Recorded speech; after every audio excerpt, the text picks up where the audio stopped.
যখন আমাদের রাজ্যে পুলিশ কোন ভুল কাজ করে, যখন পুলিশ তৃণমূলের গুন্ডাদেরকে, ক্রিমিনালদেরকে আড়াল করে, খুনিদেরকে আড়াল করে, তখন বিজেপি যখন সমালোচনা করে পুলিশের, বিজেপি কখনো এই কথা বলে যে না ঠিক আছে পুলিশ যা করেছে করেছে, ওটা পুলিশের দোষ, পুলিশের জবাব পুলিশ দেবে, তার জন্য তৃণমূল সরকারের কোনো দোষ নেই?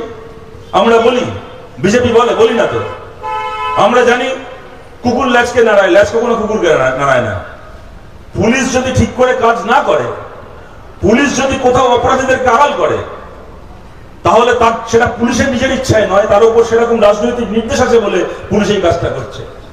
তাহলে পুলিশ যদি কোথাও অপরাধীদেরকে আড়াল করে, তার দায় যদি রাজ্যের সরকারের হয়, তাহলে সিবিআই যদি একটার পর একটা ঘটনায় অপরাধীদেরকে আড়াল করে, তাহলে আপনারা বলুন তার দায়টা কারণ ঘাড়ে বর্তায় কি বর্তায় না? এক কথায় বিজেপির লোকেরা যখন কেউ গ্রেপ্তার হবে, পার্থ চ্যাটার্জি অনুব্রতের মতো লোকেরা যখন গ্রেপ্তার হবে, তখন শুভেন্দু অধিকারীরা গলার শিরা ফুলিয়ে বলবে, এ দেখো কে ধরলো দিল্লির পুলিশ, কে ধরলো মোদিজির পুলিশ, কে ধরলো অমিত শাহর পুলিশ। যখন গ্রেপ্তার হবে তখন কৃতিত্ব বিজেপি, আর যখন চার্জশিট জমা হবে না বলে একটার পর একটা লোক বুক ফুলিয়ে জেল থেকে বেরিয়ে আসবে, যখন সন্দীপ ঘোষ থেকে শুরু করে, অভিজিৎ মন্ডল থেকে শুরু করে, ওই সুদীপ্ত রায় থেকে শুরু করে গোটা মমতা ব্যানার্জির পাপের সাম্রাজ্য বেঁচে যাবে, ধর্ষণ করে খুন করে একটা মেয়েকে, তখন তার দায় খালি সিবিআই এর। সিবিআই কে যারা চালাচ্ছে তাদের দায় নয়। কিন্তু দেখুন, নতুন করে কথা বলেও কোনো লাভ নেই। আপনারা জানেন একদিনে মানুষ বুঝে গেছেন, আপনারা সবাই বুঝে গেছেন, আমরা সবাই বুঝে গেছি, যতদিন বিজেপি ক্ষমতায় থাকবে এদের কিছু হবে না। এরা প্রমাণ লোপাটের কথা বলে। সরকার চেষ্টা করেছে প্রমাণ লোপাট করার, রাজ্য করে, এই নিয়ে কোনো সন্দেহ নেই। কিন্তু বলুন তো, প্রমাণ লোপাটটাই যদি একমাত্র কারণ হয়ে থাকবে, আমি সব ছেড়ে দিচ্ছি। গরু চুরির মামলায় প্রমাণ লোপাট হয়েছে, বালি চুরি, চাকরি চুরি, সবেতে প্রমাণ লোপাট হয়েছে। সারা পৃথিবী দেখলো পাথর খাটের তলা থেকে টাকা বেরোচ্ছে, তাও নাকি বলে প্রমাণ লোপাট হয়েছে। ভালো কথা। আচ্ছা বলুন তো, নারদার ভিডিওর কি প্রমাণ লোপাট হয়েছে? নারদার যে লোকগুলো হাত পেতে টাকা খাচ্ছে, সেই ভিডিও নেই? একমাত্র বিজেপির নিজের ইউটিউব চ্যানেল ছাড়া তো পৃথিবীর কোনো জায়গা থেকে লোপাট হয়নি, সেই ভিডিও তো রয়েছে।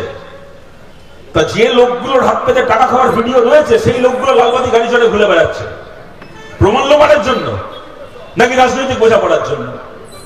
এর জবাব মানুষ যাদের জানার তারা জানেন। নতুন করে এগুলোর জন্য আর আমাদেরকে মাইকে দাঁড়িয়ে বলতে হবে না। কিন্তু আমি কথাটা যে কারণে আপনাদেরকে বললাম, আরজি করের কথা, আপনারা দেখেছেন আরজি করের পরে যে আন্দোলন হয়েছে, সেই আন্দোলন শুধুমাত্র আরজি করের একটা ধর্ষণ খুনের ঘটনা একটা থাকেনি।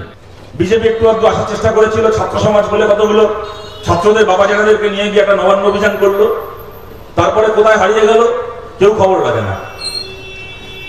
আমি কখনো কথা বলবো না যে আরজি কর আন্দোলন খালি সিপিএম করেছে, কিন্তু আরজি কর আন্দোলনে বামপন্থী মানুষ, খালি সিপিএম না, আমাদের পার্টির বাইরেও অনেক বামপন্থী মানুষ আছেন, বামপন্থী মানুষজন সবাই ছিলেন, তার বাইরেও আরো কাতারে কাতারে সাধারণ মানুষ ছিলেন। হিন্দু মুসলমানের কোনো ব্যাপার ছিল না আরজি করের আন্দোলনে, জাত ধর্মের কোনো ব্যাপার ছিল না। বিজেপি সিলেবাসের বাইরে পড়ে গেছিল, ওরা কদিন পর থেকে ওদেরকে আর খুঁজে পাওয়া যায়। কথাটা আমি একটা কথা আপনাদের বলছি, দেখুন আমার কথাটা খুব আনন্দ পেয়ে বলছি এমন নয়, কিন্তু সোজা কথা সোজা ভাষায় বলছি। আমার বিশ্বাস আপনারা কেউ কিছু মনে করবেন না, এটা খোলা মনে ভেবে দেখবেন।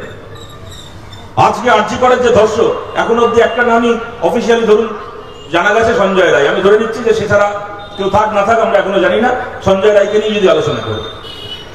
আজকে আপনারা চিন্তা করুন তো, ধর্ষকের নাম সঞ্জয় রায় না হয়ে যদি কোনো মুসলমান নাম হতো কি হতো? এই গোটা আন্দোলনে তখন দেখতেন বিজেপি সবার সামনে থাকতো।